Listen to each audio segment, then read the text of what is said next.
If you want insight and context into the low-hanging fruit of federal government contracting, then watch this video.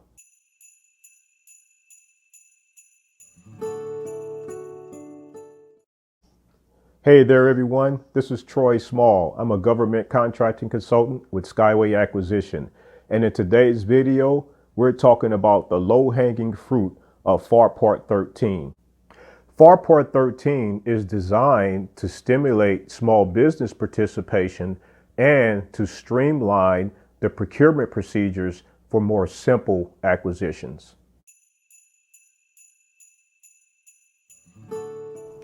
The GCPC government-wide commercial purchase card is authorized for use when making and paying for supplies, services, and construction. The GCPC card may be used by contracting officers and other designated personnel, such as CORs, contracting officers' representatives. The GCPC card is the preferred method to purchase and pay for micro purchases. The micro purchase threshold is currently $10,000. Micro purchases may be awarded without soliciting competitive solicitations if the contracting officer and/or the COR determine the price to be fair and reasonable. Purchase orders are generally issued on a fixed price basis. Purchase orders will specify the quantity of supplies or the scope of services ordered. Purchase orders contain a delivery date for the delivery of the supplies and a period of performance for the service. Purchase orders will provide guidance on inspection and acceptance and whether or not inspection and acceptance must take place at destination or at the source. Purchase orders will specify if it's FOB destination or FOB origin. Purchase orders will also include any trade or prompt payment discounts that may be offered.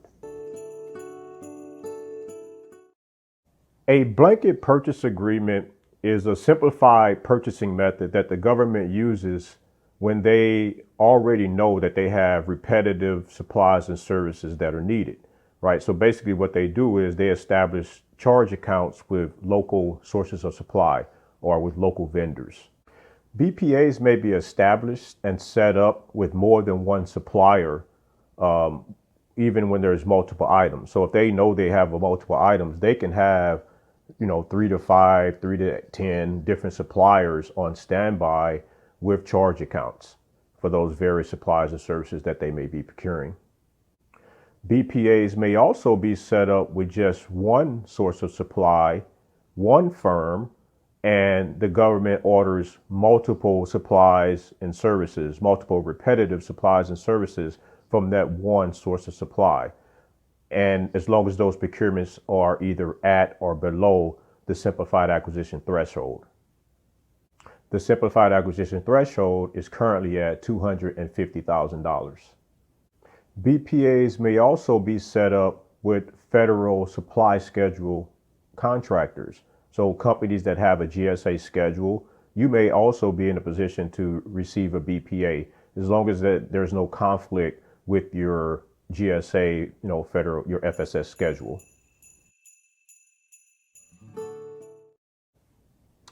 In conclusion, today we discussed the low-hanging fruit of FAR Part 13. At least we discussed the top three: the government-wide commercial purchase card.